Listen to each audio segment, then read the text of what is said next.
put their life on the line every day. They stand in the gap between good and evil, and they do the right thing. The good news is one of our deputies, once again, did the right thing. He gave us information on one of his colleagues that issued a written threat of a mass shooting or an act of terrorism, and we've arrested that deputy. He's locked up. It's important to understand, not just today, not just the last month, but forever, that words matter. And threatening words to hurt, to kill, are not acceptable. This is Peter Haneen. He's 29 years old. He's worked for the sheriff's office for about 6.5 years as a deputy. He is suspended pending the termination process tonight, and he's locked up for a second-degree murder of threats. And here's what occurred. As you all well remember, we had an illegal entry into the Capitol on the 6th of January. And that night, he entered into a communication with another deputy, a friend of his. And he started saying some absolutely frightening things. That deputy was worried about his mental state, and the very next day that he reported to work, he told his lieutenant, he says, "Hey, I think you need to know what I know," and he presented some screenshots of some communication. The lieutenant immediately notified his commander, who notified the staff. We started an investigation, and we have made an arrest today. The investigation is still ongoing. I can tell you clearly and unequivocally that we not only arrested Peter Haneen for a second-degree felony, but the deputy that reported it got investigated as well. He totally cooperated. He said, "I get it. I'm the guy who came to you. I know, but you won't find any communication by me that was threatening." In fact, our deputy that reported this is a hero. I tell my deputies that doing what's right's not always easy, but it's always right. And he stood in the face of not only one of his colleagues, but one of his friends when he saw that his friend and colleague, or former friend and colleague, committed a crime. Let me quote for you some of the communication, and then you'll be given copies of the screenshots, and you can see in more detail. Haneen, as he's carrying through this conversation, "You shot someone for what? Climbing into a building?" And then our deputy made a statement about it being burglary. And Haneen said, "You need to shoot the blank back. F the feds, shoot the Fed." And then Haneen said, next statement was, "Need to make the streets of D.C. run red with blood of the tyrants." The tyrants being the feds. Then Haneen said, "Should have drugged those tyrants out into the streets and executed them. Sick of the corruption." And our witness is now trying to talk him down. He said, "And this is why you'll disappear one night without a trace." Haneen says, "Bull, I'll effing kill the people." And he's talking about feds, and it's hard for me to talk about all this because he cussed it all through. Haneen said, then F the federal government. Then he said the FBI are corrupt. They're all corrupt. And then the witness says, "You'll get one or two before you're taken out." "Nah, I got a plan for that. At least I'll take them. I'll effing kill them all." Haneen then said, "I have my stuff.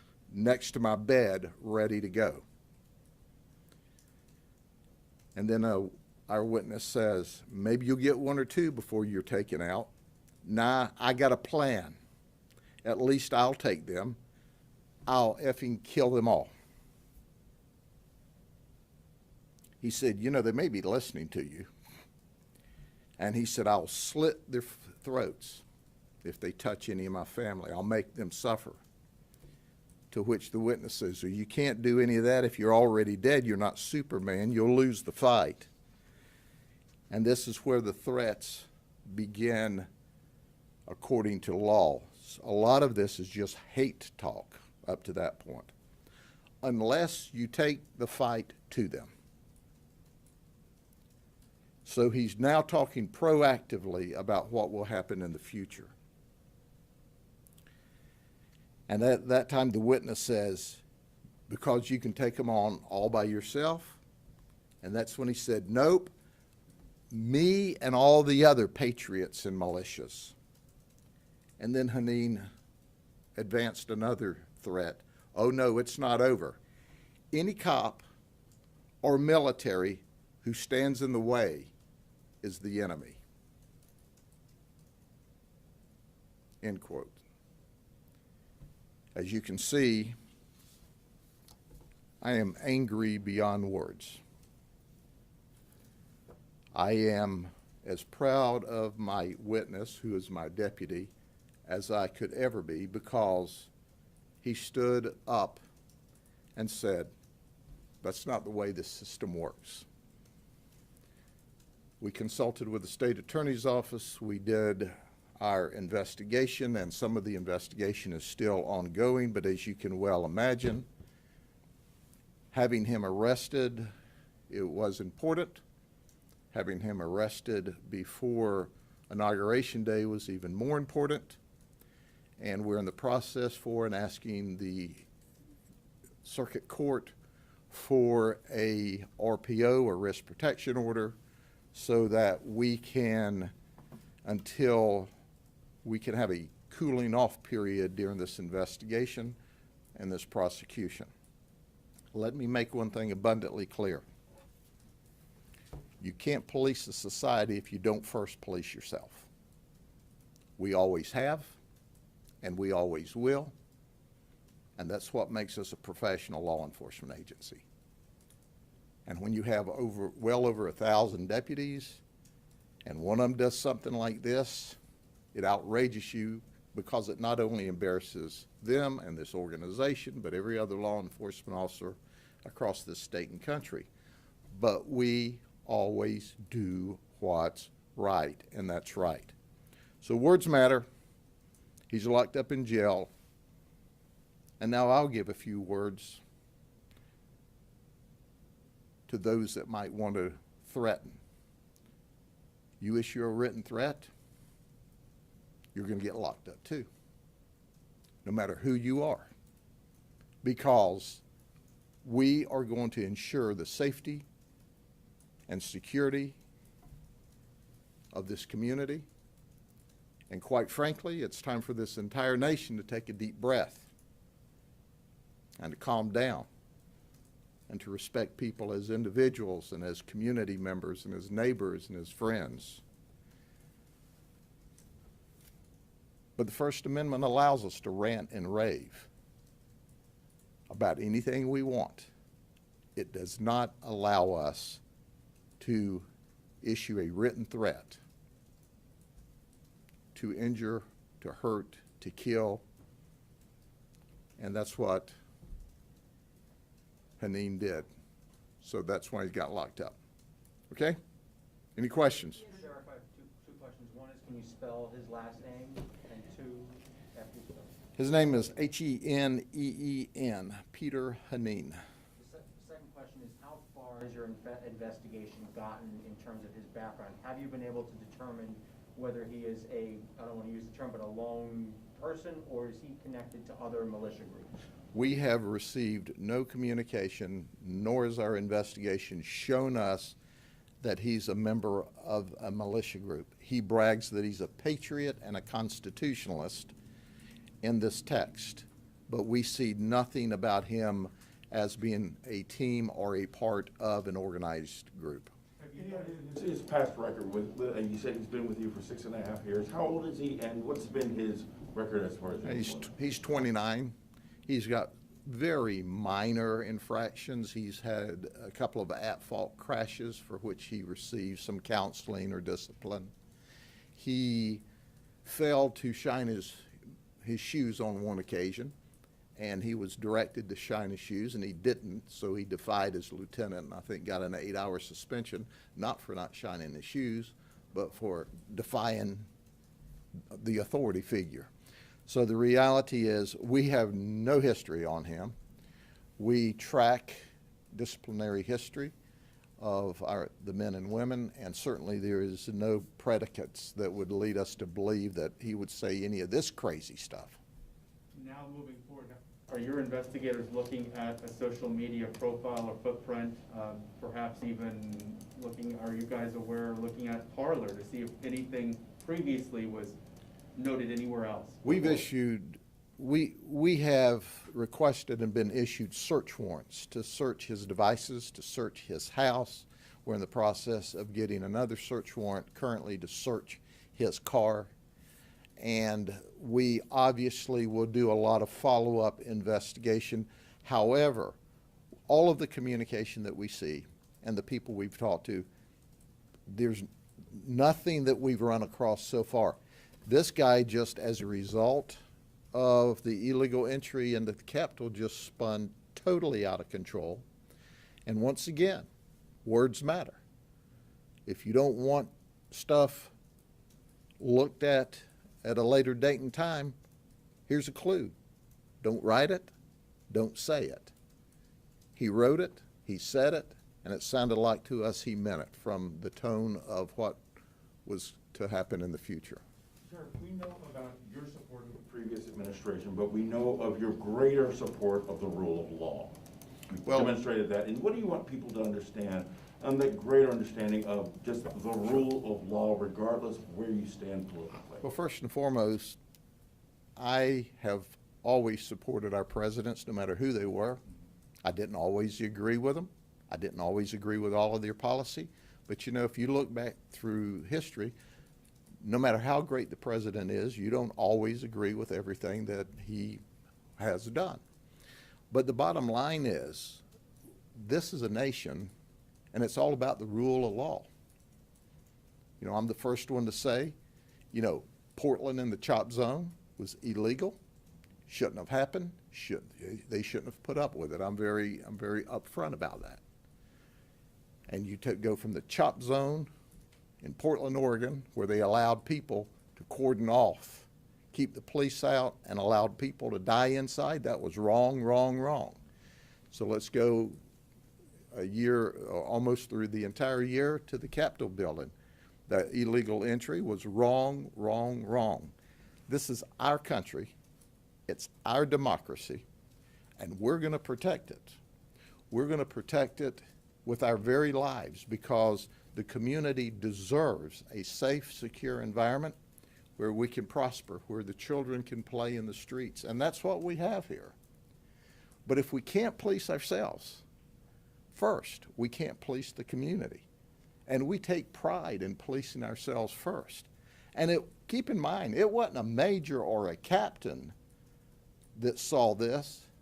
It was a lone deputy who it was initially communicated to, and before it could get any further, before it could be sent out on any other devices or instruments or advanced, that deputy stood in the gap in the face of his colleague and did exactly what was right. And that's exactly what we expect of the men and women.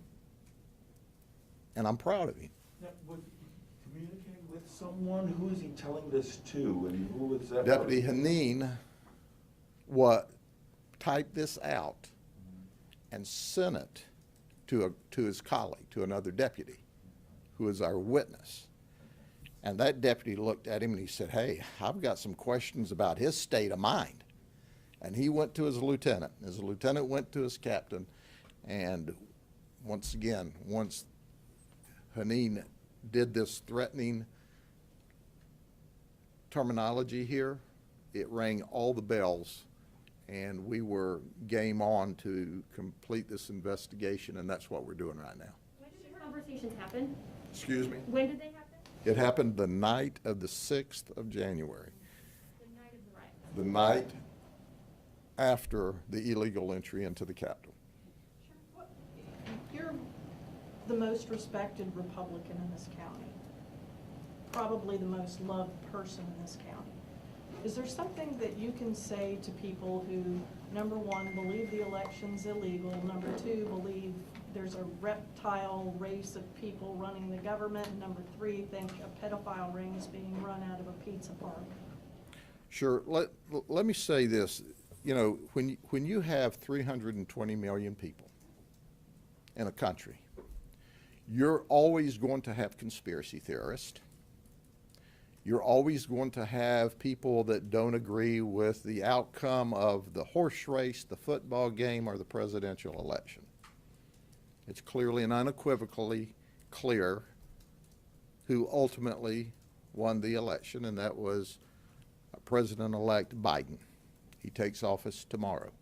You can agree with it or not agree with it. You can talk about whether there were fraudulent votes. That's personal opinions. Until the advent of social media, it didn't become a worldwide event. Until the advent of 24/7 news cycle, it didn't become a worldwide event. We're far, far, far, far afield when we start taking these radical, out of control comments and suggesting that all 320 million people think that stuff. But that's not my concern.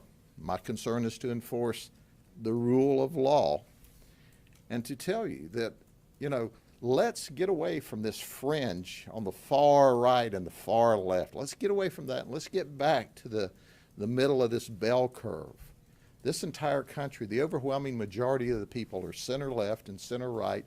They're hardworking, God-fearing, great people, and they all have a different opinion. That doesn't make them bad people. It makes for a good community and a good environment. And I love the people of this county, of this state, and of this nation. And there will always be white noise, and there will always be radical opinions. I'm just sorry that in this environment that we choose to put all of that stuff out there, but that's the way it is. Sheriff, can you clarify the charges? Second-degree murder of threats, I think is what you said? It's threats. It is a second-degree felony called threats, and we can get you the exact statute. In fact, we modified that threat statute. I say we, the Florida legislature, after a recommendation by the Marjorie Stoneman Douglas Commission that I sat on. So that was one of our commission recommendations to the legislature, and they passed and modified the threat statutes, and that's the part of the threat statute that he violated. Sheriff, during your investigation, did at any point he indicate that part of his belief was that the election was stolen? I didn't see any of that. You know, this just had to do with his anger boiled over, and he clearly communicated a threat of mass violence and or terrorism, and talked about there was more to come. Yes, sir. You mentioned repeatedly that words matter. Do you personally believe that any of the president's words on January 6th prior to the riot had any role in what we saw that day? I'm not the one to add to that fodder. I believe words matter, and I believe when you're the President of the United States, people look up to you, should look up to you, and our goal in this country is to be encouraging and supportive, and we need to put down ugly language, no matter who says it, from the next person on social media all the way to the President of the United States. Everybody's responsible for their own conduct. One more question. We got, a few Just one? messages in the past week, that some of your deputies were at the rally in DC. Do you know if anyone in your department was there? I have zero information as to whether or not any of my deputies were at the rally in D.C. I can tell you clearly and unequivocally that if you look at the crowds that were at the rally in Washington, D.C., there were a lot of great patriots that didn't charge the Capitol, that didn't violate the law. And in fact, I talked to a gentleman who was at the rally, and he said there were so many people there until we started seeing things on our devices. We didn't know that there was any problem down at the Capitol. We were down in the crowd of people. But the reality of it is, folks, this is the example. Gathering up for a peaceful protest is good. You've heard me stand behind this podium and say it before in other podiums. Protests are good. Demonstrations are good. Marches are good. If you want to march, we'll get patrol cars and have a parade. Ugly talk is protected, but threats are not. And there's a line. And Peter Haneen crossed the line between ugly talk and threats. That's what got him arrested. Did you have any plans to go to Washington this past weekend or this week? So no plans, no indication. That's why I'm saying the only thing we see is that rant and that threat that he made that night. We've looked on both sides of it. Does it mean there's not other information there? Maybe there is. If there is, maybe this press conference will give us further information. But once again, it's time for this entire United States to take a deep breath and understand that this is all about doing what's right, looking out for and helping each other. I mean, at a time when we have COVID all over the United States, we got plenty to worry about. We don't need to be bad-mouthing each other.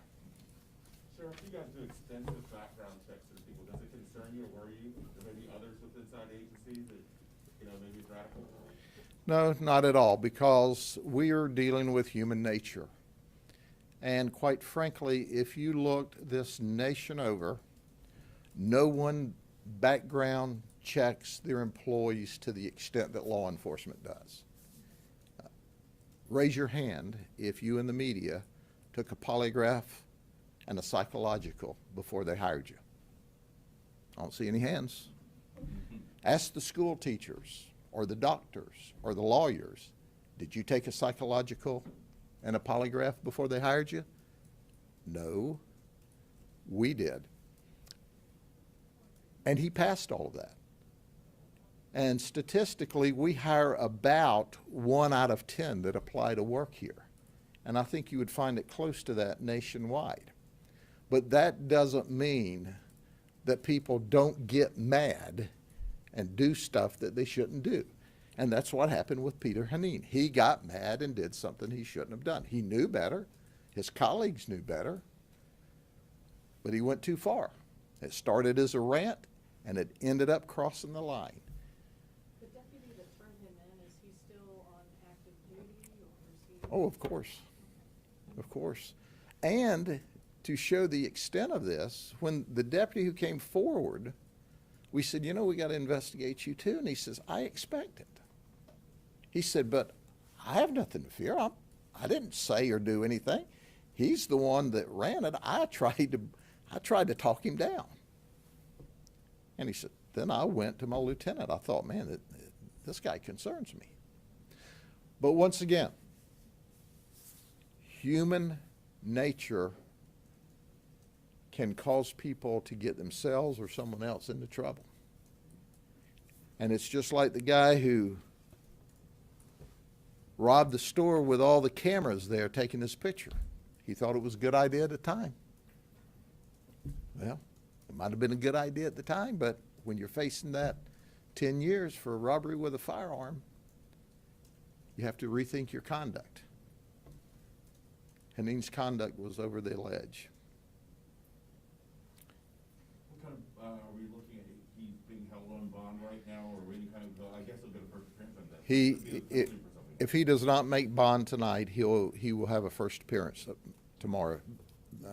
You can't hold him at all beyond the bond? Oh, no, he has a right to a bond. Sure, absolutely. And in some parts of this nation, they think you should not even have to post a bond. Go figure. That's another conversation for another day. We don't have time. H-E-N-N-E-N. H-E-N-N-E-N. H-E-N-E-E-N. H-E-N-E-E-N. Wait a minute. H-E-N-E-E-N. And second degree murder? No. Wait, not Second degree threats. Second degree threat. Second degree felony threats. Second degree felony. Can you do this all again? I don't know where murder got in it. Threats. You said it, you said it at the beginning. Did I say murder? Did I say it? Then I started it all. Say threats. Second degree felony. Threat. Second degree felony threat. Yes. Okay. Have you heard of any activity planned for tomorrow? Any protests, any overthrowing city halls, anything? No, none. We have, once again, we monitor what we call open source chatter, and just like every other person does, you go home tonight, you'll monitor open source chatter, and we've not heard of anything. Quite frankly, I think most reasonable people have seen all they wanted to see this last year between Portland and the Capitol and everything in between. I imagine for your investigators, it's standard that you guys do scroll and look at various social media platforms. I'm just curious, in light of the talks over the last couple of weeks, do you guys have a Parler account? That's something you guys are looking for? Well, do you know that we don't talk about our investigative techniques, what we do have, what we don't have? I can tell you that we look for criminal conduct on social media, open source social media. That's where we chase predators and child pornographers. So we're on the internet looking for criminal conduct every day. Well, why are you on the internet? Why are you on social media? That's where the criminals are, along with everybody else.